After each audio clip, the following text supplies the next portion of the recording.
It's 12:34, but tonight I have a party before the show that starts at 5:30, which means that I have to be done with school in probably like 2-3 hours. I need to do 3 hours today, so we're gonna try our best to get that done. And I feel like I'm already pretty much like ready for the show, so I'm just gonna try to school for as long as I can.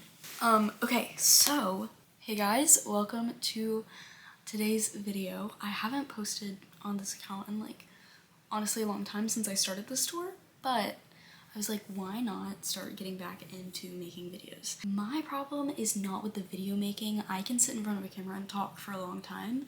It's about the actual editing. Am I going to edit? Probably not.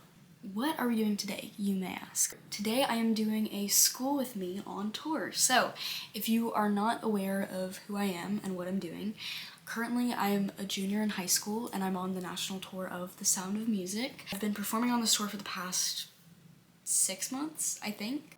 I've been schooling on this tour for probably about 5 months. Today I just wanted to take you guys through what it's like to school on tour as a high schooler. On my tour specifically, if you're not familiar with Sound of Music, we have like the lineup of the Von Trapp kids, right? All of them are pretty much in either like elementary school or middle school. I'm the only high schooler on tour. For a kid role, being in high school is kind of like, I wouldn't say that you really see that often, so I'm really glad that I got this opportunity at this time in my life. However, that means doing high school on top of a full-time job, which honestly is not that hard. Like honestly, I feel like I've done a really great job of like staying on track with things. So this is what my class schedule is like junior year of high school. Okay, so I go to an art school. I am still enrolled, and so the only class in person that I'm enrolled in is vocal. But I take all of my classes through like our online program. All year long, I do Spanish 3 honors and US History and Constitution honors. So those are my year-long classes. Semester 1, I did personal finance, so I've already finished that class. Semester 2 actually starts today, and I'm doing English 3 CP and IT fundamentals. So let's do some school. Okay, the first thing I'm gonna do for actual classes is I'm probably gonna start with my new classes just because I know that I'm already ahead in US history and Spanish. So I'm gonna still do work in those classes, but my main thing is I wanna check in with my new classes. So I'm gonna start with English 3. Today's February 4th. So due today is the 1.0 Unit 1 introduction and the 1.1 lesson. Those two are due today. Tomorrow, 1.2 and 1.3 lessons are due.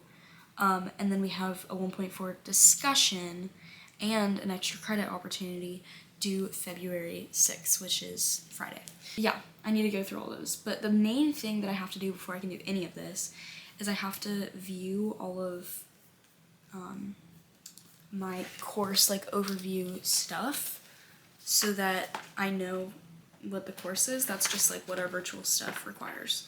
So for each class, I get something called a pacing guide, which pretty much tells you like a whole overview of like throughout the entire course when everything is due. And it can change, but it's just something that you get at the start of the course and you can kind of look back on it whenever. So for this pacing guide, I'm going to kind of make my own. I'll try to show you an example of times I've done this in the past. Okay, this is my Unit 1 of Spanish because it's just the first thing I found. But what I like to do, and I don't know if you can really see, is I like to make a sheet of the due dates for each unit and then I just like check it off here. So I can kind of keep track of stuff. Now, I do have it in my agenda as well, but I do like to have it here just so like as I'm getting stuff done, I can do it. So today I'm just gonna kind of write down our to-do list. To-do list. Okay. First, we're gonna go with English. Okay, so for English, I have to do my 1.0 Unit 1 intro and my 1.1 lesson.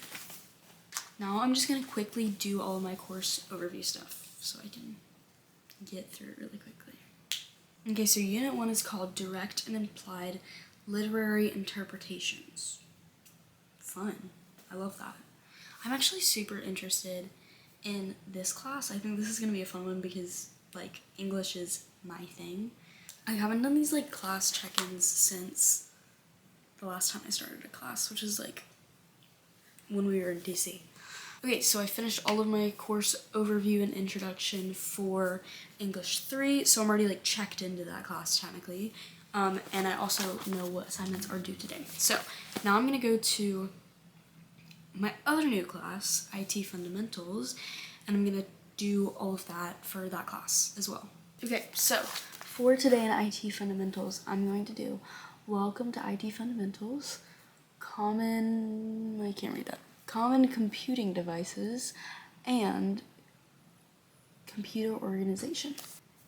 Okay, and then for US History and Spanish, I need to do the 7.9 listening practice and the 7.10 lesson. And for history, I have to do the Unit 9 Test B and the final project, Part 3. I'm gonna do my English and my IT fundamentals first, just because they're my new classes, so I haven't done anything in them yet. Okay, so let's start with the Unit 1 introduction. Unit, introductions are pretty easy because it just tells you, what you're doing this unit. So you're kind of just, reading through. Great, okay, so done with that already. Check. Let's go through lessons. Okay, so we're talking about the difference between analysis and evaluation. You guys, my battery's dying, but I got a little breakfast treat. In between, I have eggs, yogurt, and a bagel, so I'm gonna eat that while I do school.